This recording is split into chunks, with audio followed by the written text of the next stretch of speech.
Good evening, ladies and gentlemen, and welcome to another episode of Behind the Bench. I am one half of the team, Rocco Granado from InlandCrossFitTrust.com, and with me, as usual, from, I believe, sunny Toronto, Canada right now. Well, it's kind of dark out, but from LaxPhilly.com is Gary Grube. Gary, how you doing today? I'm doing well. It is dry here. I don't know about warm, but it's dry here anyways. We're not under 20 feet of snow. Yeah. Good luck. Happy digging. Happy tunneling. Yeah, we got hit big in the last day and a half, I would say, with a foot plus of snow in certain areas, and nothing out of the ordinary. When you go up to Rochester enough and into Toronto enough in the winter, you kind of get used to seeing a foot of snow is like a flurry to you guys. Easy does it now. My goodness. Well, you know what I mean. You know how to handle. You get something like that, like in Rochester. Okay, I mean, I said it a number of times. We've gone there and arrived in the city, been in our hotel room, and we hear on the news, "Oh, we're getting 10 inches of snow overnight." And we get up the next morning, look out the hotel room window, and there's not an ounce of snow on the ground, but yet it fell. So, but I think the song was kind of appropriate because last week was completely crazy. First, let's start, and I think we're both on the same side with this. There's a lot of discussion that went on Twitter, and it exploded like wildfire. Anybody that watched the Georgia Swarm Buffalo Bandits game last Sunday, with only a few minutes remaining in the game, I believe maybe there was about 3 minutes, let me see here. No, 4 minutes and 43 seconds. Brian Coyle got called for an illegal cross-check. All of a sudden, Ed Kumo calls the ref over, points to an article of clothing on Sean Evans. Now, a lot of players in the league are now going to the, I guess you could call them spandex pants or whatever, to wear completely underneath. It's supposed to keep the blood flowing, good and keep the muscles warm and everything. Well, Sean Evans, who has been wearing these all season long, finally got busted. The reason why I say he finally got busted is they were Nikes. Nike is not an approved sponsor of the National Lacrosse League. Well, to say that the equipment manager of Buffalo went off saying it was a Bush League call and other people saying the same thing, yeah, maybe it was a Bush League call, but it is in the rule book. And just because other coaches did not decide to call Evans out on the carpet for it, doesn't mean Kumo can't. And that's what he did to even things up, because at the time, they were somewhat in, a close game. You're looking, at the time it was 12-9, and they were about ready to go on the power play. And with Evans out there, what can happen with that. So, was it a smart call? Yeah, I think it was. I applaud Ed Kumo for that. I mean, the players know certain equipment, if it's non-sponsored, you better not be wearing it. If you're wearing it, you better make sure that the logo cannot be seen. Now, Gary, I'm going to ask you this, and I remember this from years ago. Wasn't it a penalty if the players cut out the palms of their gloves? Yes, it was. In fact, it's still never been taken off the books if they really want to enforce it. Right, but every single player basically does it. Yes. I also remember Colin Doyle a number of years ago getting a penalty for wearing the wrong shoes and having to leave the floor until he had the right shoes on. Yeah, and he put on somebody else's. They were like a size or two too small. He still, I think, did he get the game winner or assisted on the game winner? Assisted on the game winner. But there's also a Colorado goalie years ago who got thrown out of the game for having the wrong equipment on. Yeah, and the goalies can get thrown out if their pads are too wide, or the shoulder pads are too wide, or if they alter the equipment. And people said, well, that what Sean Evans was wearing underneath is not part of the uniform. If you're wearing it during a game and is not league approved is part of your uniform. Especially when the league is so based on sponsorship. Right, and if the protect their sponsors. Now, of course, that's what your equipment managers are for, right? Right. There's an awful lot of sticks that have been taped and taped and taped because we can't see it. You can't call it. Right, you can't see it, you can't call it. And Ed Kumo had every right to call that because the Thompsons wanted to wear their stuff, their shirts, and where they could see, their logo. And the league said, no, you're not a sponsor. So Ed Kumo... Exactly, and you know what? It's a rule. Get over it, people. Right. This is what it is. Now, I understand if you're in Buffalo and you complain because we all complain about our homer penalties. However, it's a rule. Everybody knows the rule. It's not a new rule. Right. It's a rule. He got caught. Now, why didn't he get caught sooner? Simple. Nobody needed to pull that card just yet. Right. This was the right time to pull it, and damn well it was, because at that time, it was only a 2-goal game. Or 3-goal game, sorry. 3-goal game. It was 12-9. Right. They scored a power play. They would have gotten the next goal anyways with Craig England. It was 12-11 then. A whole different game. Yeah. Just stood out 22 seconds later, a Thompson brother got a goal. 13-9, this game's over. Right. Genius call. Oh, yeah. I mean, other coaches decide not to call it, but you know what? You want to call it a Bush League call? Yeah, I mean, I guess I could sit here and say, yeah, it was a little Bush League because he's been wearing it all year and probably all last year too. Well, hey, guess what? He got caught this time. Now, if he wears a pair this weekend when they play, or if they play next weekend, whatever their schedule is, I guarantee you that Nike swoosh will be covered up. I guarantee it. So it can't be seen. I mean, he can be as, pissed as he wants, and it's just like if a player goes into the box and he slams the door. Boom, he gets a 2-minute unsportsmanlike. He bangs the glass with his stick. 2 minutes unsportsmanlike. You don't hear them saying, oh, that's a Bush League call. He's just angry. Hey, it's a rule. You broke the rule, and we can say this one here, sit your ass in the box. Yep, and now, you got people saying, well, maybe he's fined the team. Well, then Nike would pay the fine, and nobody gets any penalty out of this, right? Right. You hit the team where it hurts. You take a player off the floor. I guarantee the team will look into making sure that doesn't happen again. Right. I mean, I'm pretty sure Under Armour makes those leggings or whatever they may be called. Sure it is, and I wouldn't be surprised if one of the Dawsons is wearing it since they wear them too, right? Right. And they wear the full body suits. Yeah, and to tell you the truth, I never see a logo on there whatsoever. So whether they cover it up with whiteout or who knows what. They would have dipped it in paint if they had to. It wouldn't have made a difference. Yeah.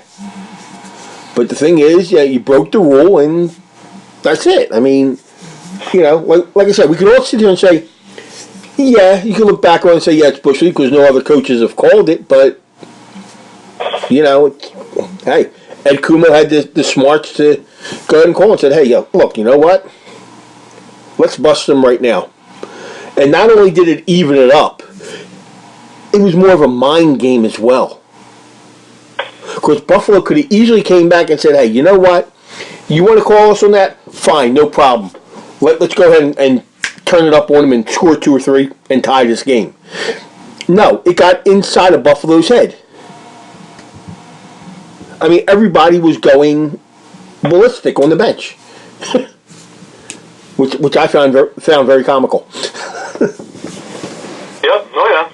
But, if you get caught, hey, you're caught. If it's not approved by the league, we see a ton of teams wearing shirts that say family on the back or, whatever, but it's maybe an Under Armour shirt or a Warrior shirt, and that's fine, And I'm pretty sure if they were wearing, even during warm-ups, they have to make sure to have league-approved T-shirts on. So maybe if they were doing something for, for a kid or whatever, they would get it approved by the league, and that would be okay. But, hey, he got caught. That's what it is, and, that's the way it was. That's the way it always will be. Yep, that's it. Now, The other thing I want to talk about is the sleeper of a trade deadline. Yeah, the only move was a very, very, very, very, very, very minor one. Yeah. I mean, do you think that with the expansion draft coming up, that has a lot to do with it? No, I think that the big moves happened a week prior. Yeah, with Dawson and Evans and then the Evans-Crawford move. Those were the moves. Yeah. The rumor was that Dan Dawson was going to come to Toronto, but there's a couple of things that aren't going to happen in that. Number one, Toronto doesn't have any draft picks to give, which is all that Saskatchewan will be looking for. Number two, Dan Dawson's 36, and who knows if he's going to be playing anymore. Right. And Toronto needs youth. They don't need another veteran to open up their cottage, right? Right. I'm not sure if he's an unrestricted free agent anyways. End of the year. I know Paul is, so I'm assuming Dan would be too. I think he is, yes. Mm-hmm. If you wait, you could get him anyways if you wanted to. So there wouldn't be any sense in doing that. Right. Dan Taylor's a good player. He just doesn't have a shot with that lineup to crack it on a regular basis, hence him only playing one game this year. So he'll have an opportunity, I think, coming in and playing in Toronto. So, and they need any spark they can find, even though they had a pretty good weekend. Right. Now, as for Vancouver, you would expect that they would have had a fire sale, but if the price isn't right, it would be even more stupid than the team they put on the floor to try and get rid of players for next to nothing, when you can move them in the summertime just as well. Like a Corey Small. Right. So I expect them to do a little bit more in the summer when they're not, put a gun to their head. Yeah, and get something, maybe even draft picks or what have you. Yeah, because they're going to have to do a major rebuild. Yeah. Now, last week and previous weeks we've talked about the expansion draft. I went ahead and I talked to the new Philadelphia Wings head coach and general manager, Paul Day. Yeah, we have an interview up on Lax Philly as well with him. Yeah, I talked to him via Twitter, and I asked him about when the coin flip's going to be and about the unrestricted free agents. He said the coin flip's going to be in late May, early June. Mid-July will be when the expansion draft's going to happen. You have to select from the unprotected players. So all this other talk that we mentioned about, you could use one of your picks for an unrestricted free agent, you cannot. It's got to be from the unprotected pool. Now, any team can talk to the unrestricted free agents starting on July 1st. So basically when July 1st rolls around, Philadelphia, San Diego, and all the other 9 teams can talk to every single one of these unrestricted free agents, but they can't sign them until August 1st. Right, because they'll get their lists in early July. Yeah, so you're looking coin flip, late May, early June, expansion draft, mid-July. You must select from the unprotected pool, and anybody can talk to the unrestricted free agents starting on July 1st, and you can start signing them on August 1st. So, Philadelphia Wing fans that are out there that want players like Kevin Crowley to come back, no doubt that they're going to talk to him on July 1st if he doesn't sign by then. And hopefully in 30 days, they ink him to a contract. Yeah, that's why the teams have only been giving a lot of one-year contracts, specifically for what we thought it was going to be. Right. So, with Kevin living in the area, but in July, he'll be playing the outdoor and maybe even with New Westminster. So maybe when he's in town, the Wings will wine and dine him, and there's really not much to do. He knows what the city is like. He lives here. He knows what the fans are like. So we just got to kind of, keep our fingers crossed. So, get all that out of the way. Let's start with the onslaught of games that we had, 5 of them. And they were all quite interesting because, Gary, like we said last week, if the games go a certain way, we're going to be back to a one-game difference from first to last in the East, and that's what we have. Mm-hmm. First game, Friday night. And first, before we even get started, you went 5-0 on this. You ran the table last week. Not bad, eh? No, not bad at all. I went 3-2, so that 3-game lead I picked up last week is now back down to a 1 game again. It's attainable. Look at that. Yes, look at that. But yeah, this game, New England looked like they were going to come out and actually do something, but I don't know. Something happened in the second quarter and in the fourth quarter. Yeah, it's weird. This game, Toronto actually got stronger as the game went along. They started to blend. We started seeing things that I've been screaming about for the last few weeks actually happen. There was a transition team sighting, which was amazing. I think one of the things that gave Toronto a lot of spark was the coast-to-coast play by Damon Edwards in the second quarter, getting a goal at 8:56. We haven't seen that. I haven't seen it, and I've been watching pretty closely. Any of that from any of our transition players. No. So that was a really nice thing to see. But there was an Adam Jones sighting, which we haven't seen in a few. There's been Brett Hickey sightings, and they need these players to have big games until Captain America comes back in the next week or two. And they got just that. Kieran McArdle, who I was wondering where he went. That was in my article last week. Mm-hmm. 3 goals, 2 assists. Adam Jones, welcome back. 2 goals, 5 assists. Brett Hickey, 2 goals, 2 assists. Good evening out. Now here's another thing. They finally took Dan Lindner and brought him out of the press box, after he's been playing left press box for the last number of weeks. And the only game he played in the last number of weeks, he had a beautiful goal going inside and, being able to make it through everybody because he's small enough and put a beautiful thing in.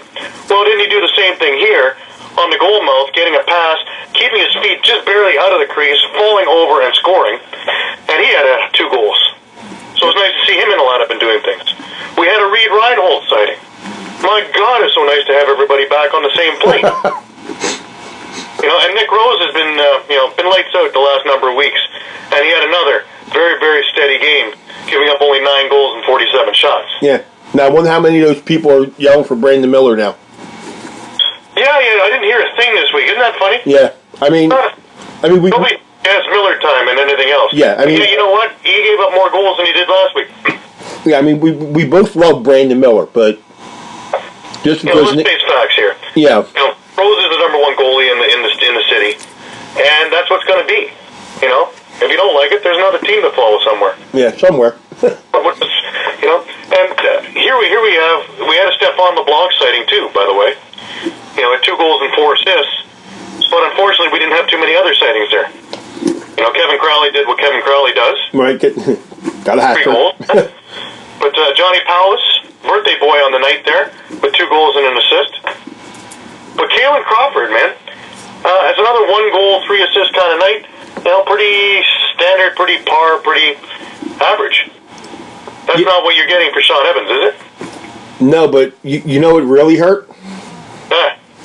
Where'd our Buchanans go? Exactly. The Buchanan brothers, who are not related.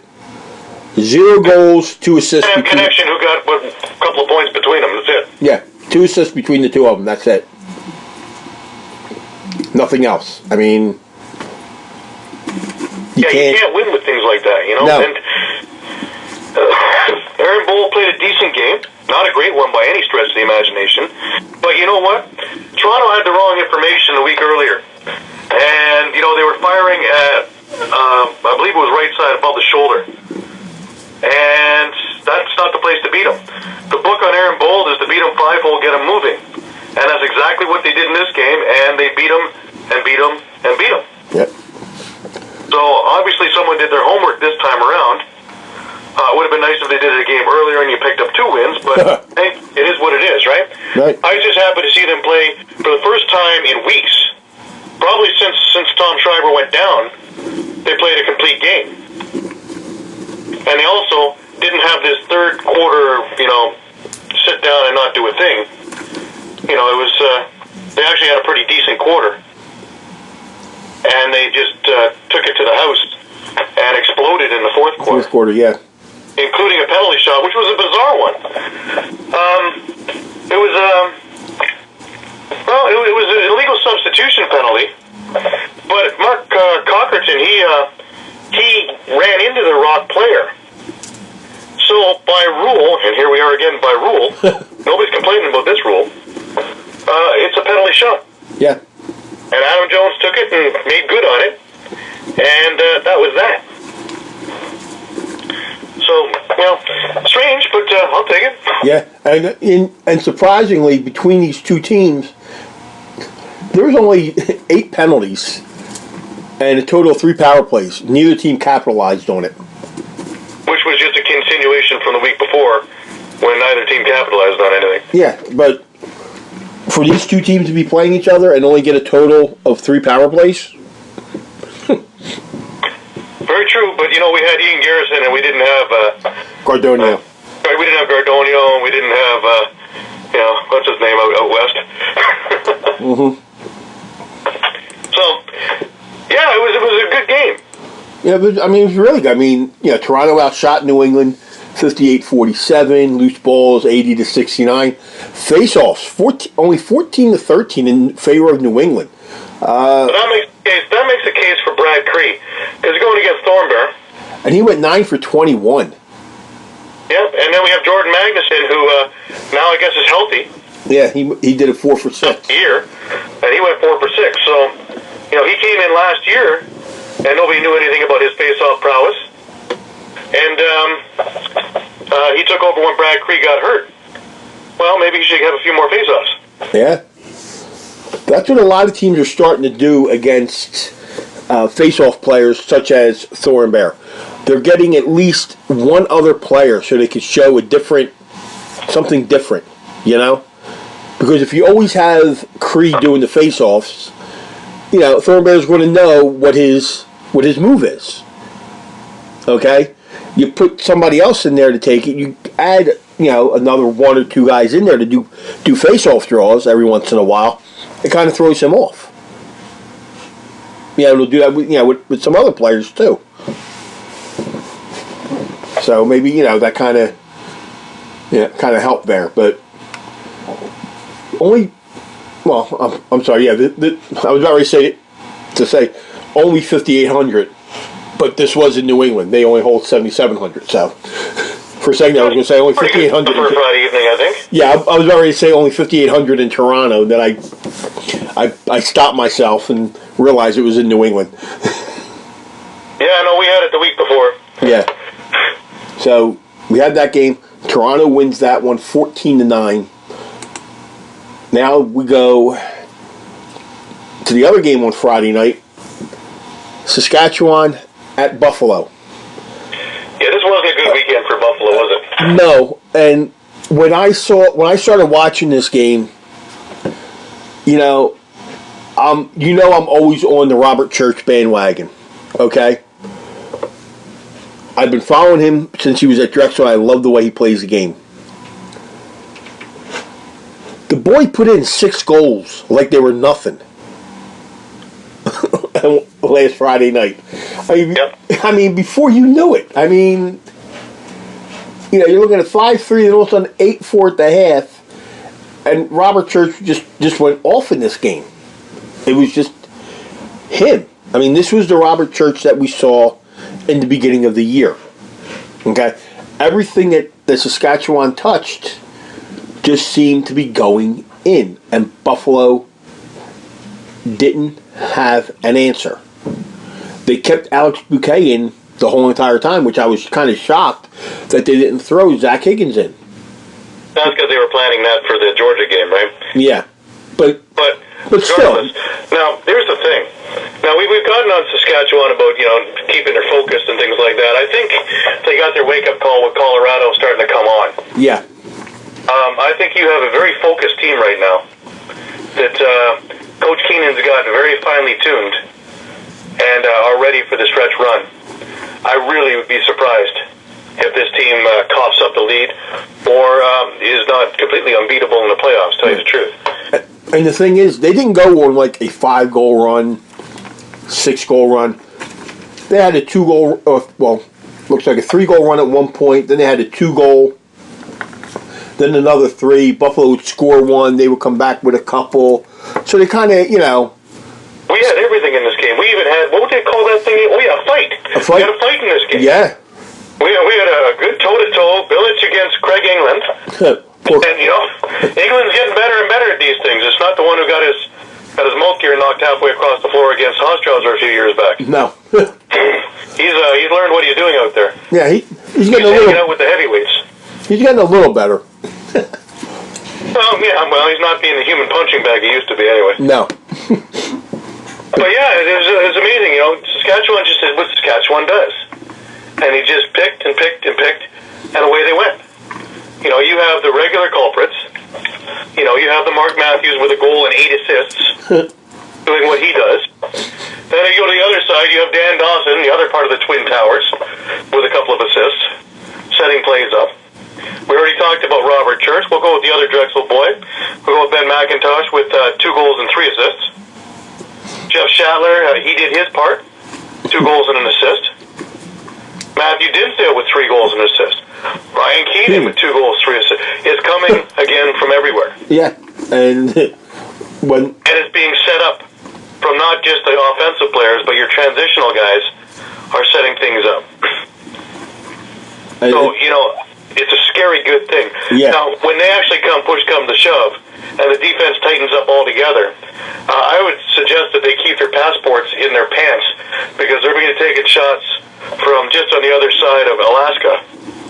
Because I don't think they're going to get very close to Evan Kirk. No. Because this defense, when it wants to be, can be stifling. Now, I'm looking forward to, in a couple of weeks' time, heading out to Saskatoon to watch the Colorado-Saskatoon game. That should be the barn burner of barn burners. That's, at the moment, is the battle for first place. Yeah, that could end up making it... Very well be the changer, but... it could be the changer. It could be the changer, or it can make it where Colorado is tied for first. But remember, gotta remember this. They would have momentum and the know-how. Right, but here's the thing: Colorado loses the tiebreaker to Saskatchewan. They already did that. They've lost right. to it. Exactly. So they have to beat them outright in the division standings. But regardless, I just think for a morality part, yes, that's what I was going to say. Gain more by winning. Regardless if this game puts Colorado in a tie for first place or gives them first place, you can throw that out the window. That game on April 7th is going to be nothing but a huge morale booster for the Mammoth should they be able to win that game. That's my point exactly. That's what they want it to be. Okay, whether they get first place or not. Way to run down the stretch run. Right. They want to be able to say, hey, we can beat this team. Not only did we beat them in their own barn. Yep. So... Like I say, I'm looking forward to seeing everybody again out there. I'm looking forward to, getting the energy of 15,000 people. Yeah. And it should be an exciting evening. But this one here, pretty standard Saskatchewan thing. Did enough to win, and win convincingly. Yeah, and once again, I said this when Evans was on New England. He had 3 goals. Dane Smith had 3 goals. So 6 out of the 10, 60% of your goals came from 2 players. You're not going to win games that way. I mean, Craig England, 1 goal. Jordan Durston, 1 goal. Josh Byrne, the basically rookie of the year, 1 goal. Exactly, and I've written about that, asking, is he having the growing pain part now? Right. People have seen the film on him, have seen him live, and can figure him out a little bit. Yeah, but I mean, you can't have 2 players scoring 60% of your goals. I mean... Of course not. And if you have Craig England as part of your juggernaut offense, you're not going very far. No. I mean, Mitch Jones had a goal and he had 3 assists, but it's similar to when when Evans was in New England playing with Crowley. Those 2 were combining for almost 70% of the goals half the time. And you're not going to win many games that way. And if you do, you're going to need overtime, or you're just going to pull it out, in the last minute or so. And that's something you don't want. You want to be able to win these games and have them in hand. We all know in the NLL these games, you play hard for a full 60 minutes, but Saskatchewan was playing hard too, but they had a 6-goal lead. Yeah, it's a whole different set of circumstances when you're just trying to kill the clock. Right, and that's what a lot of teams want to do, especially coming down now towards the end. And if you're going to be in the playoffs, you want to be able to maybe save a few bumps and bruises. Exactly, because down the stretch run, you need everybody healthy, but you want them playing too. You don't want them rusty. Right. If they're holding up a little bit, that's when they get hurt. Yeah, maybe you want to give. Yeah, I think Saskatchewan did it just right. They put forth the effort, then they coasted. Right. So they end up winning that one 16-10. Just under 13,000 in Buffalo on a Friday night. Kudos there to Buffalo. 12,936 on a Friday night there. Just over 2 hours for the game. Both teams capitalized on the power play twice, but Buffalo also put in a shorthanded goal. Gary, like you said, we actually had a fight in the lacrosse game. Yeah, who'd have thought? Yeah. But everything else, Saskatchewan shots on goal, 54-52. Loose balls were in Buffalo's favor by 1, 77-76, and Saskatchewan won the face-offs 19-11. It's interesting because Jeremy Thompson hasn't had too good a year in face-offs, but he went 17 of 24. 17 of 24. That's scary. That's a pretty good average, if you ask me. Yeah. Good time for him to come back. Yeah, that was unbelievable. And the other thing like that, we're talking about 17 for 24 was kind of scary. Before we go to the next game, when I was at Drexel on Saturday, Jimmy Coyta, sophomore, face-off man, 19 for 24, and he lost 2 of them because of face-off violations. The kid was a beast, okay? There was one face-off, the ball came loose, went down into the offensive zone. He tracked it down, picked it up, pushed through everybody, and fired a shot in the net. I mean, it was just unbelievable. That was his first goal, and he's a sophomore. But he just played, phenomenal. I mean, Drexel just they upset number 11 Georgetown. The score was 15-10, but it was more like 15-6, 15-7. They scored 3 at the end, which didn't mean anything. Right. Total domination. Great. It was great to see that too. But yeah, when we're talking about face-offs, it just kind of reminded me. I mean, he was just a beast out there on him. I mean, Georgetown didn't know what to do in that game. Now, let's move to Saturday night in Calgary. Rochester visited the Saddle Dome. Strange game, eh? I guess the Rochester flight was delayed. I don't know what happened. I don't know if it was delayed. They showed up in the second half, is what they did. Yeah, because they weren't there in the first half. No, they weren't. I mean, Calgary goes up 4-2, and then they double them up again in the second quarter with a 6 spot, 6-3, and you're with the way Rochester played. I mean, Vince didn't even make it out of the first half. Yeah, it was kind of interesting. He didn't come back in the second half. No, he was taken out after the score went 9-4. Calgary, and then Agnes Goodleaf went the last 33 minutes 17 seconds. But yeah, I mean, Rochester just didn't. I don't know what was going on. I don't know if they were looking ahead to the Saskatchewan game. I have no idea, but they didn't come to life until really the fourth quarter. Because both at that point, it looked like Calgary was mailing it in already and just banking the win, and they almost blew it by doing that. Yeah, they almost got snake bit. I mean, now this is a game of we've been talking about how no special teams have been clicking. This was the special teams Olympics. Yeah. when it's 4 or 5 for Rochester, 5 or 6 for Calgary, that's a third of the goals of the game. Plus a shorthanded goal. Pretty extreme. Also had a shorthanded goal in for Rochester too. Right. I mean, let alone you had extra attacker goals. So 5 on 5, uneventful. Yeah. Anything else? Pretty eventful. Yeah, Rochester just, I said this before. If Rochester could play 60 minutes, they'd be a scary team. Yeah, and, when play full 60 minutes. Yeah, I put an article up on the Lacrosse We Trust website, and I posted it up on our page. You look, when they had that 6-game losing streak, 5 of those 6 games were by no more than 2, maybe 3 goals at the most.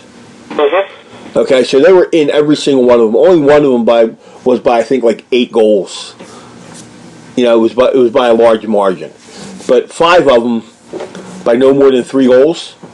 I mean, come on, they're right there. And we've said this I don't know how many times, that if you go into the fourth quarter down by more than 4, you're really going to be in trouble. Well, they went down. They were down by 5 going into the fourth quarter. They outscored Calgary 6-2, and they still lost the game by 1. So even though you're putting up a 6th spot, you got to hope that your opponent doesn't score that many. You have to gain so many back just to gain a tie. And luckily Westberg was still there for Calgary. Otherwise, they would have been in trouble. Yeah, you had Westberg had the game of games for Calgary. Had 4 goals. Westberg had 6 goals. 6, yeah. We're talking about you can't have just a couple of players doing it, but without Westberg in the lineup, where's Calgary? Now Toronto's playing them this coming week. I would have a good look at the stats here. It wasn't Dane Dobby. No, it was Chris Dixon. No, even though both of them got 2 and 2. Yeah. Westberg all of a sudden's come to life with 12 shots and 6 goals. Yeah. Garrett McIntosh had 2 goals. But you look at it, Dane Dobby had 11 shots on net, 2 goals. Yeah. Dixon, 10 shots on net, 2 goals. 2 goals. 12 shots for Berg, 6 goals. Yeah. He was feeling it. His range. He was feeling it, and Del Bianco was, Del Bianco, it wasn't his greatest of games, but he definitely put in his work. Yeah. 13 goals, 55 shots, nothing to slouch at, 42 saves. No. Especially against a team like Rochester, and they put the pressure on. I mean, they started, coming back and chipping away. I mean, you're looking at 13-9. Then, well, actually, you take it from what? Let's see, 11-6. They outscored them 7-3 from that point on. Mm-hmm. From the 11:03 mark of the third quarter. You're down by 5, and you chip away, you go on these runs, and as we said, it almost bit them in the ass. I mean, Kyle Jackson. Jake Withers is your ace in the hole, so more times than not you're going to get possession off the faceoff, and 20 out of 30 is what he got. Yeah, exactly. So you can't say, well, we didn't get the ball very much. No, you got it 2/3 of the time. Yeah, because you look at their goals, 8:31, 9:15. Matter of 44 seconds between 2 goals there. He had a pretty decent game, anyways. 10 loose balls. Yeah. Turnover, 2 turnovers. But he had an assist on there too, so he did his part. Yeah, I mean, you go down their list. Austin, Jammer got 6 assists, no goals. No goals, right? They could have used a goal or 2 out of him. Yeah, they could have, but I think that's what they were keying in on. But that's the first time really Austin Shanks has come to life. Yeah, 4 goals, 11 shots. Great summer, and I've been raving about him all year. And here you are, 4 goals, 2 assists, right? Yeah. He finally, that's what we're expecting. Kyle Jackson's doing what Kyle Jackson's always done, 3 goals, 4 assists. Yep. And then you got 2 goals by Recitaris, and then you got the Vitarelli thing, right? Vitarelli and Courier. Yeah. Yeah, you finally have a Vitarelli sighting, too. Yeah, so, I mean, if you get a couple goals out of Vitarelli, Courier, you got 4 right there. Jammer needed to get a couple in there.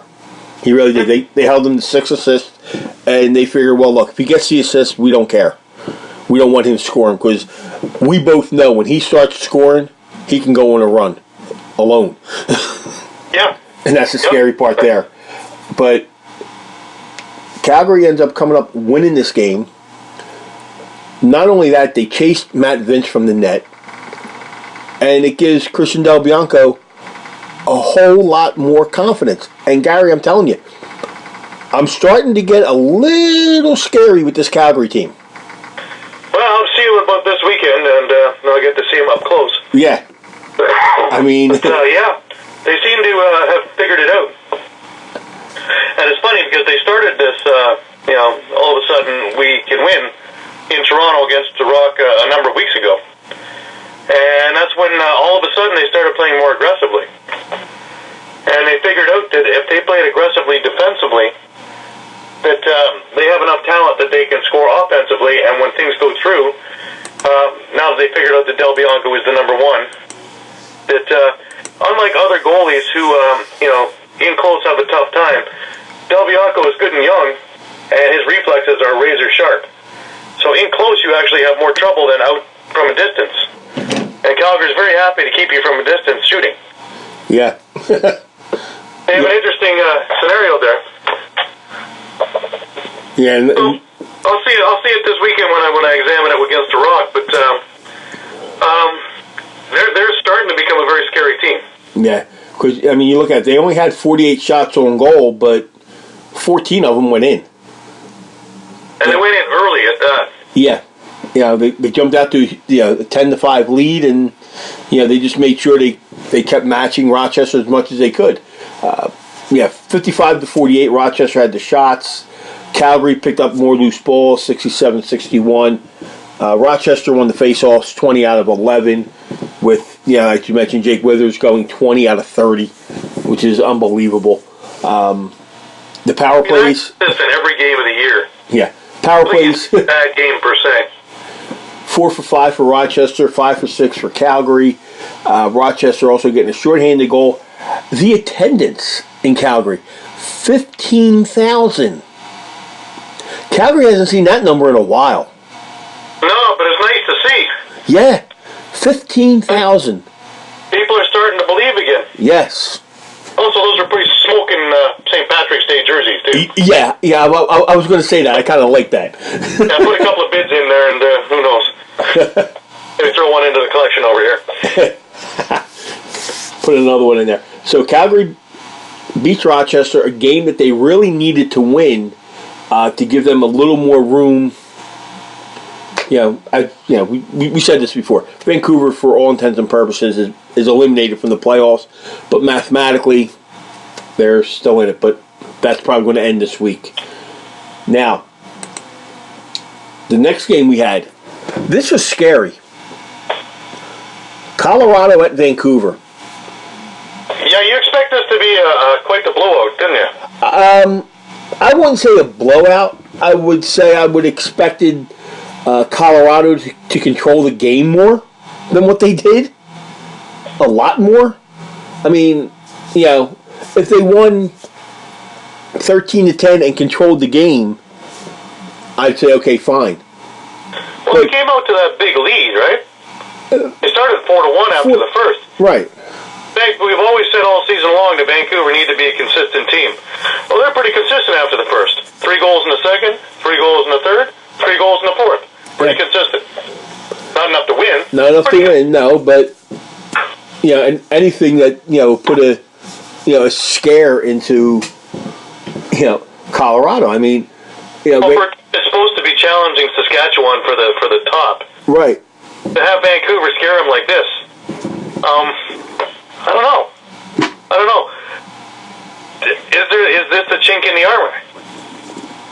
The one thing that I do like with Colorado is you don't have just 1 or 2 scorers. Everybody's involved in this one. Everybody, yeah. Mind you, the guys who are supposed to be involved, the Beneshes, 1 goal, 3 assists. Chris Bordeaux, 1 goal, 4 assists. Stephen Kehoe, he does what he's supposed to do, 2 goals, 2 assists. Notice when he doesn't score, though, what happens to this team? Yeah, they don't win. Right. Jeremy Noble, 2 and 2. Eli McLaughlin, 2-2. Joey Capito, so transition was working for him too, 2 goals. Zach Greer, not exactly Zach Greer-esque numbers. Nope. Had a goal and 2 assists. Now I thought we'd turn the corner with him. Against Vancouver, you'd expect a little more, wouldn't you? Yeah, maybe not. Maybe he stumbled a little bit. Maybe he hit that crack in the cement. Possible. Very possible.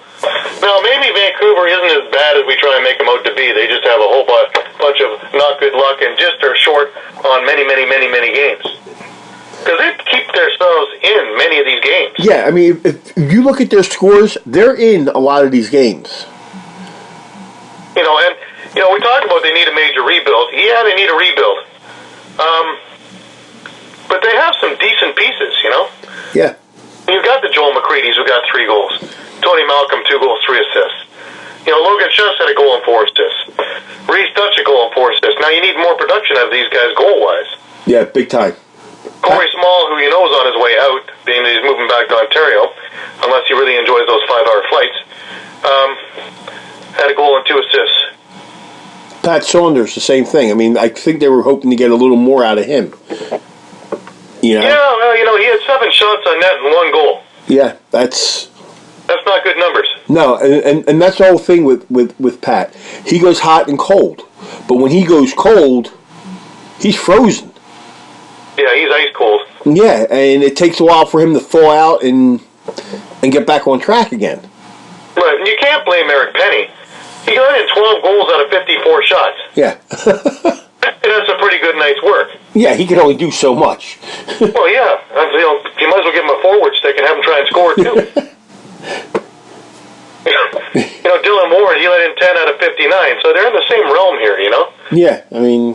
Fortunately, Eric Penny has a whole whack of losses to him since he came in mid-season, but that's because the team isn't doing much. Matt Beers is doing a whole lot of nothing. For the heart and soul of this team, 4 loose balls doesn't cut it. No. Penalty minutes doesn't cut it. 1 caused turnover, that doesn't cut it. You're the heart and soul of the team. As you go, as the team goes. And, well, I guess that's true. He's not going anywhere. Neither are they. So, it's time to take a look. Andrew Suter, steady. 7 loose balls, an assist. Still going along there. Yeah. Very happy with his new contract. Yeah, Gary, you were talking about some of their close games. I got, let's see, the first game of the year they lost by 7. Second game against Calgary, they lost by 3. Then they lost to New England by 4. The Toronto game was a blowout. They beat Buffalo by 1. Lose to Colorado by 1. Fall to Georgia by 4. Lose to Saskatchewan by 2. A 7-goal difference to Saskatchewan, 8 to Calgary. 1 goal to New England. That was in overtime. And then a 6 and then a 3. So you're looking at what? You're looking at about maybe 5 games, 5-6 games? That easily could have gone the other way. Other way, yeah. So, you're looking... Calgary for 3rd. Right. I mean, you're looking at 1 and 12. You reverse those 6. You're looking at, a 7 and 6 team most likely. And maybe a 3rd place team. Just a matter of a bounce here or a bounce there. So, yeah, they're very well in most of these games. They just can't get over the top. And I didn't go in and see how far behind they were, how much they had to battle back, but only losing them by a couple goals here and there, they're right there. So, but Colorado just holds on to this game. And our buddy Mark Ardonio was the referee. Only 10 penalties were called. Crazy, eh? Yeah, go figure. He might have lost his whistle. Well, he had Ecclestone and Grenier with him. If he had Matt Robinson with him, then you'd probably have 30 penalties called. Yeah, it was. Yeah. The game would take 7 hours as Robinson would try to figure out what he tried to call and try to explain it. And they had a whopping 3,000 people in there. The stadium holds 5,500. Well, yeah, they braved the trip all the way up to Langley. So yeah. Now, the game that we talked about in the beginning of the show, where it had to deal with the illegal equipment. Buffalo at Georgia. This is a pretty good game, though, overall. It was, yeah. I mean, this is how the typical game of runs. You know, you had 3 goals right off the bat for Georgia. But this is the game that the Thompsons came back to life. You think? Well, I don't know. What do you think? 5 goals for Lyle? 2 goals, 3 assists for Miles? Yeah, I think they're back to life. Rome even had a goal and an assist? I'd say they're back to life. Yeah. Kind of scary there. Well, yeah, it's frightening. You know, Jesse King with a goal and 4 assists. But it was strange because, you know, it was up 3-0 and it's 3-2. Right. And all of a sudden, it's 7-2. And you think, okay, this is where things going to run away. But no, by the half, it's 9-5. And then Buffalo comes out and actually makes it 9-8 in the third. And you're thinking, whoa, Buffalo actually had that extra gear. Thought they were going to be kind of tired. Well, then the fun started in the fourth. You know, and... Okay, wait a minute. I want to stop you right there. Okay. Jordan Hall's goal at 7:16 in the fourth. Mm-hmm. Are you kidding me on that? Oh, yeah, I know. Are you freaking kidding me? Yeah, that was something. I don't think it made it to the Sports Center top 10, but my God. Yeah. Yeah, if you want to hear the deflation, that's where it started. Wow. And when that happened, that made it 12-8 at that point. Mm-hmm. Before Evans would score the goal to make it 12-9, and then that's when all the fun started with the illegal equipment. What happened, and then of course we know what happened at the end. Right, but we even had a Joel White goal. Yes. It was an empty net goal, but that's the typical pass that I've been talking about from Poulin forever. Yep. He is fantastic at threading a needle halfway to 3/4 of the way up the floor, and bang, there it is. And he does that consistently. He's his own best helper on transition, because to have that center pass consistently accurate, and he does it all the time. He killed Toronto with it. Yeah. A couple of weeks. But I still can't. When I look at the score sheet and I see Jordan Hall with the goal in the fourth quarter, it just the way he scored it was just unbelievable. And I think the Thompsons were even in awe of it. And for that to happen, I think maybe Miles and Lyle were looking at each other going, "Are we sure he's not related to us?" I mean, because that looked like something that they would do. It really did. But that was just unbelievable. And Georgia basically, 9-5 at the half, 10-8.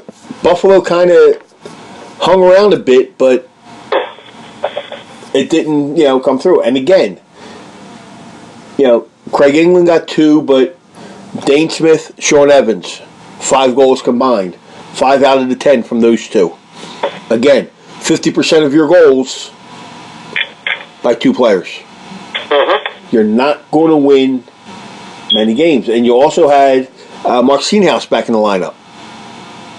Transition. He looked okay. Nothing major. Yeah, 1 assist. He didn't take any shots, which I was kind of shocked. Yeah, but again, transition. He was more getting it up and getting it off. Yeah. I think he's just getting his footing back, so to speak. Yeah, Mitch Jones got another goal. Wagner with a goal. Herwire's got his first. Where was Josh Byrne? Invisible. Uh-huh. He had 1 goal in the whole entire weekend. Amazing. He had 1 goal, 3 assists for 2 games. Yep. Pretty sad. I mean, they just held him. Come on, Craig England outscored him. Yeah, go figure. Yep. Yeah. Zach Higgins took the loss. Stopped 41 out of 54. Mike Poulin again. Higgins played a decent game. He didn't play a great game. He played decent. Game. And then but he also had to face the red hot Thompsons. Yeah. And, of course, Mike Poulin puts up the Poulin wall again. That he did. Yeah. That he did. Anytime that Buffalo looked like they were getting on track, he came up with a couple of just absolutely spectacular saves. Yeah. Especially when it was 9-8. He just stoned them at that point. It could have been easy just to let the momentum go and, there's another week. But, no, he stood tall, and like I said, he was his own best helper with those transitional passes, too, which changed the entire look of the floor continually. Right. Now, with that being the last game, here's how the standings look. In the West, you got Saskatchewan 11-2. Colorado is 9-3. They still have a game in hand. Calgary's 5-7. Vancouver is 1-12. Now, any combination that equals 2, the number 2, of Calgary wins and Vancouver losses will give Calgary the final playoff spot. Now, that can happen this weekend, or it will at least be very, very close. Let me see what the tiebreakers is. See, Calgary won the one game. Let me see here. Calgary won all the games. The only win Vancouver's had was against Buffalo. Calgary 2, so it's 2-0. And they play each other. Okay, they play each other 2 more times.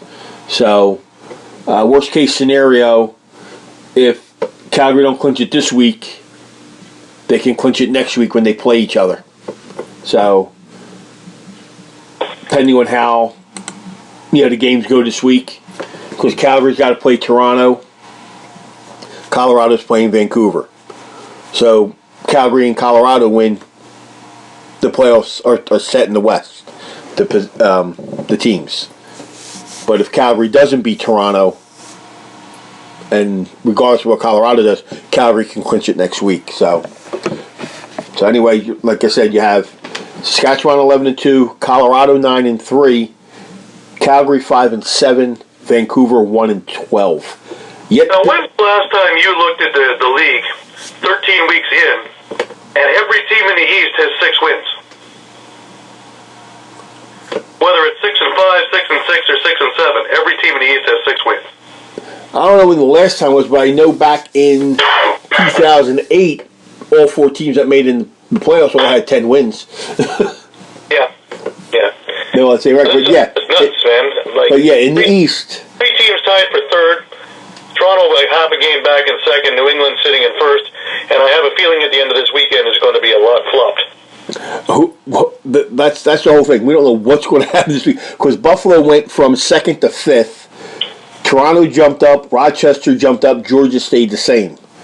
So, your standings, you have, like you said, New England's in first, 6-5. Toronto 6-6, a half game back, but New England has a game in hand, and they'll make that up this weekend. Then, in order, Rochester, Georgia, Buffalo, all 6-7. So if it was to end this week, Rochester would make the playoffs, Georgia and Buffalo would not. Now, this week's games, New England plays twice this weekend, so that'll even them up with everybody in the division after Toronto plays as well. They'll all have the same number of games that are played. So Friday night, 7:30, Buffalo at New England. What do you see in this one? I like Buffalo over New England, honestly. Buffalo? I just think they have more talent. Really? I do. It's a revenge game for Sean Evans. I'm pretty sure Glenn Clark's going to see if he's wearing the appropriate equipment. Oh, of course they will. Yeah. I think the only thing is that they need to make sure that Higgins starts the game. Bouquet is not the answer. But Evans, yeah, he's going to have a big game. And Dane Smith's going to have a big one also. I don't think that the Buchanans are going to be finding themselves here. I might be wrong. I don't know. LeBlanc, he seems to go 1 game great, 3 games not so good. He had that game last week. So which one do you get this week? A little too inconsistent for me. Yeah, I'm trying to see what they did during so far when they played each other. New England won. Oh wow, they only played each other once so far. Wow.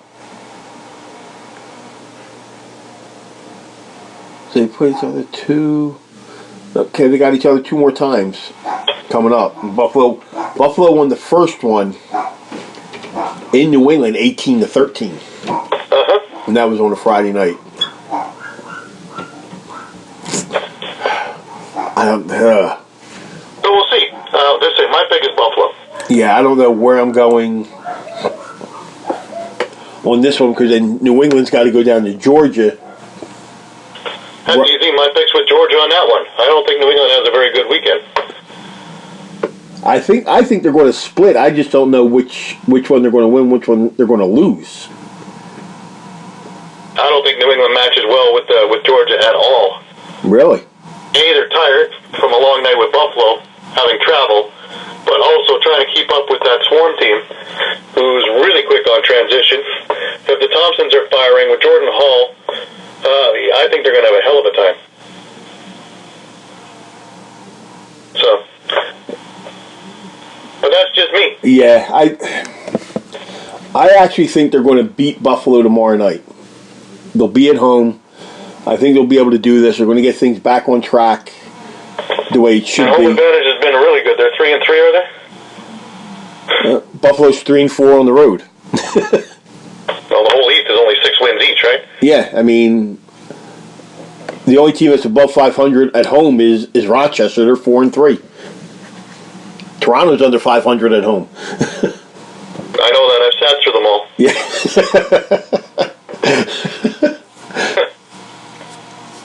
Yeah, I mean, it's not going to help Rochester. They're on the road this week. No, I mean they put in 46 more goals than New England, but they've also let up 24 more goals.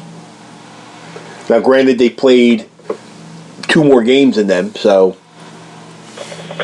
see, and that's the other thing. But that comes back to the Higgins and Bouquet thing. I would be much more comfortable seeing Higgins in net. Yeah, and I don't think you are. I think you're going to see Bouquet in the net. I really do. I think that's what they're going to do. You're going to see Bouquet. Yeah, we'll see. But yeah, I'm going to go New England, and then I'm going to go Georgia on Saturday. I'm agreeing with you there. With them having to travel that night, they'll probably leave right after the game. Oh, that wouldn't surprise me. And get there. It's an awful long trek from New England to Georgia. Yeah, Georgia will be well rested. They got the speed. They got the youth. They're really deep on that team. And they have the momentum. They finally got themselves in a winning way. Right. Now, with me saying that and you saying that, you know, we can wind up seeing a 20-10 game in favor of New England. Because I watched a video the other night from 2008 when the Philadelphia Wings put up an 11th spot in the fourth quarter against the Swarm.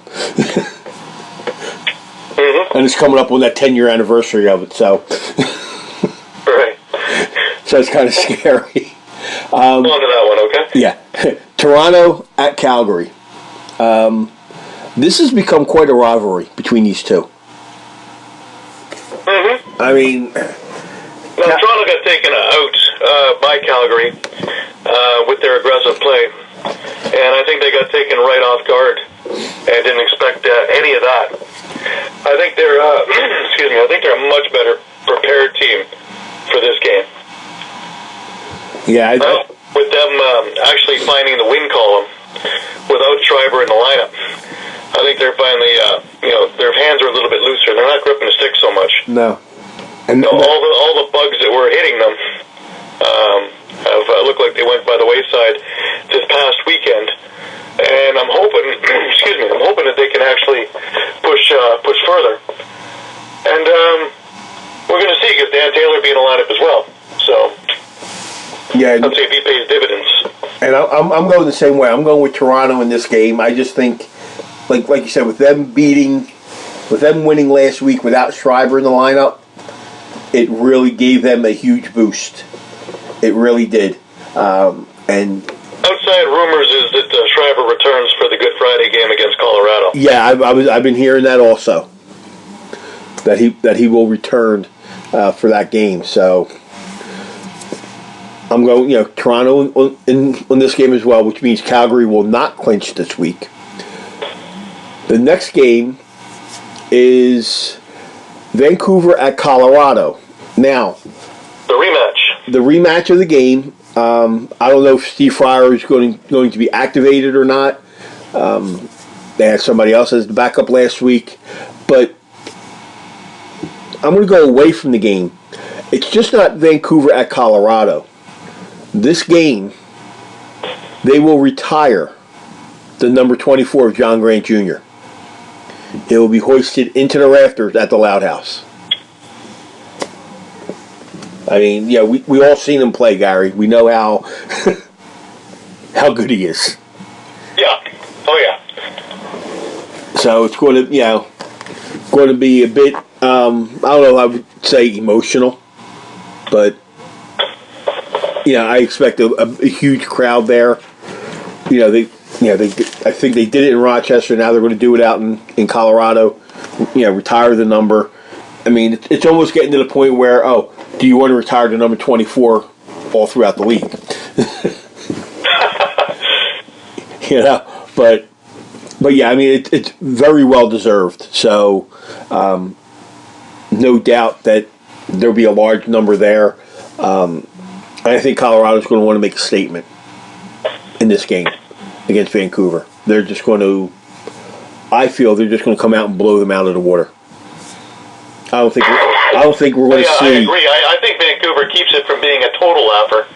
But yeah, I don't think this thing's going to be close by any stretch of the imagination. No, I mean, Colorado may win the game by, let's say, 4 or 5. And, people say, well, it was a close game. Colorado's going to control it the whole way. I agree. They may keep at a 4-goal pace, but it's all going to be, when Colorado says you can score, go ahead, you can score. That's what's going to happen. Pretty much, yeah. No, we were neglecting one thing in the Georgia game. Is that being at a home game, it's a Miles Thompson bobblehead giveaway night. Oh, yes, that's right. Yeah, the first 2,000 fans there. So that means they'll be selling. Miles Thompson bobblehead. So that means they'll be selling the other 1,500 out on the street, right? You can leave with 7 or 8 of them. A wheelbarrow or a couple of satchels with you. We don't want to give them all to the janitorial staff. Nope. Come early, come often. And away you go. Oh, that's one thing. Okay. Now, I'm sorry. I'm going to go back to that Buffalo-Georgia game. You watched the game, right? Yes. You saw the shots that when they showed the arena? Oh, God. They're talking about what a nice crowd it was. How in the world did they have 3,800 people? There's not a chance they had 3,800 people. No way. If you were drunk and saw double, they're not going to have 3,800 people. Even if you had the people who were watching it, didn't add up to 3,800 people. Mm-hmm. There's no way. No way that happened. Not a chance. Okay. I just wanted to make sure that I was seeing the same thing you were. Oh, yeah. Well, it was come as your favorite empty blue seat night. Blue seat night, yeah. Now, so it's obvious we're going Colorado in this game.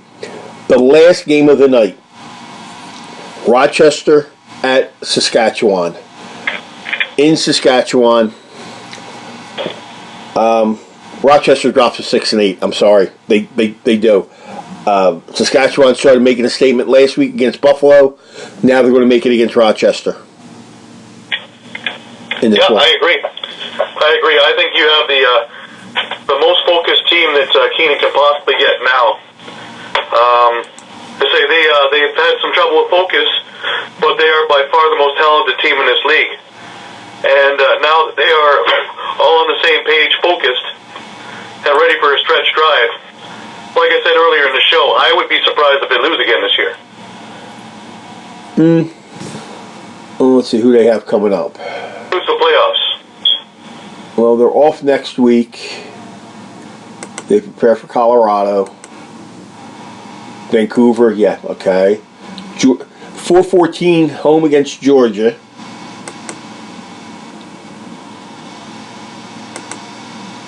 And then the 28th against Calgary. that might be the game they lose. Yeah, not if Colorado's kept it close. Right. Yeah, I was going to say, if the game doesn't mean anything, and it means something to Calgary, Saskatchewan may lose that game. But yeah, and then you have to go about the playoffs. Now, like I said, April 7th comes around. They got the week off before they do that, and Colorado's got to play Toronto. So who knows? I mean, yeah, anything's possible. But I just think that this is a more focused team that we've seen most of the year. This is a lot like the team that started the year.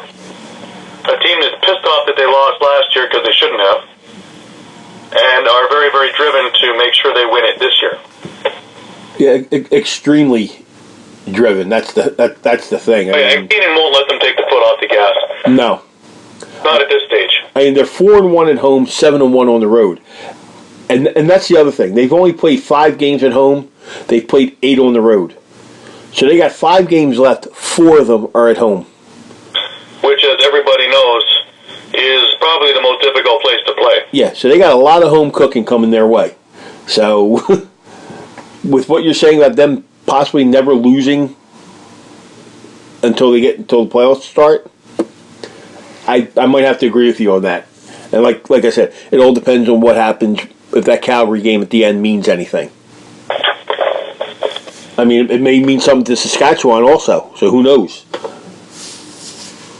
Depending on what happens, in April when they face Colorado. But look for the East to really turn around again, because if New England splits and Toronto wins, both those teams will be tied for first. Buffalo and Rochester could possibly be tied for last. Georgia could pull within a half game and be 7-7. I mean, it's it's crazy. It really, really is. I mean, I've never seen anything like this. Not one bit. You can't miss a week because this thing is going right down the wire. Yeah, I mean, so nobody in the East can clinch a playoff spot this weekend. In the West, if Calgary beats Toronto and Colorado beats Vancouver, Calgary will clinch the final playoff spot. The seedings won't be definite until a few more weeks because you have to see how everything goes. But right now, with 6 games to go, Colorado has a 4-game lead. So it looks like Calgary will be the 3 seed. And Colorado will either be 1 or 2, depending on how that, scopes out. But so that's all but definite there. And we'll have to see what happens over in the East with the Sixers running wild. Yeah. I mean, it's just, you like to see the East a little more. I mean, you can't say that the East is not strong, because when they play each other, you have these battles. 6 and 5. You have 2 different types of play going on. You have a lot more grittier, grindier play in the East. Yeah. And you have a lot more finesse happening in the West. Can the grinders stop the finesse players? That's the question. That's quite right. Last year it didn't. Yeah, last year, we wound up with 2 finesse teams playing each other. Yeah. And we had one hell of a final. I think we're going to have that again this year. It all depends on who's going to make it. We could easily say Saskatchewan, with them sitting at 11-2 right now. But hey, you never know. Colorado may just do something to upset them. Anything can really happen, and that's why I think that April 7th game is going to be a big game for them, no matter what the implications are. Like Gary, like you said, whether it means first place or getting tied for first place, the main thing is it's a huge morale booster for the team to win that game. Yeah, definitely. So that's something you have to look at. Meanwhile, in the East, you got East playing East. New England this week, they got Buffalo and Georgia. Next week, New England's at Buffalo next week, so they play each other back to back weeks. Let's see. Calgary goes to New England. Okay, the second week of April, we'll say Toronto's at Georgia, Rochester at Toronto. It's just New England, Rochester on the 21st, Toronto, Buffalo, Rochester, Buffalo on the 28th. You got everything here. Georgia, New England, last game of the year on the 29th at 5 o'clock. With the way this season's going, Gary, that game right there could either be being played for first place or could be for the final playoff spot. Mm-hmm. Or it could actually mean, if Georgia wins, they go from 4-1 or 4-2, and it could mean New England goes from 2-5. Crazy, isn't it? Yeah, I mean, so nothing is, set in stone. And like I said, when you look at the schedule, Buffalo has, towards their last two are against Toronto and Rochester. That's two division games. That's a 4-game swing when you look at it. So the East, I mean, people out west, I know you listen to the show, keep an eye on the East. That's going to be kind of exciting. Granted, 15,000+ in Saskatchewan with Rush Hulk and Grandma Rush and everybody else that's there. Yes, that's exciting too, but keep an eye on the East. I mean, you really get to see some good lacrosse there, and things just flipping like crazy in the Eastern Division. Well, Gary, that's going to do it for this week. I'm going to be in Lehigh again this weekend doing color for Navy at Lehigh, which should be a good game for NCAA. In the Patriot League, both these teams are, Lehigh's leading the Patriot League. They're undefeated in the conference. Navy's 3-1, so it should be quite interesting. That's really getting a lot of pick up there. And then Sunday, Drexel plays their last non-conference game, and they start playing their league play next week, and nobody there really wants to take control of it. It's almost similar to the East here. All the teams are like 3-3 or 3-4 right now. So nobody wants to stand up and say, hey, we want to win this conference. So we'll have to see what happens, with there. And maybe, who knows, maybe another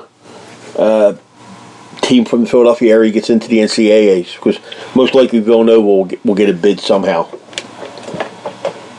So we'll have to wait and see, for that in the college-wise. And like you said, next week, hopefully Tom Schreiber's back in the lineup, so that could be quite interesting with him coming back, and it'll be just in time for a huge game next weekend against, who are they playing?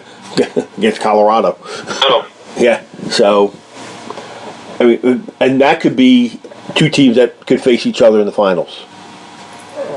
All these matchups, you just never know. So, everybody go to inlacrossewetrust.com for articles. Go to laxphilly.com. We both have our own perspectives on it. Articles up there by Gary, Kevin.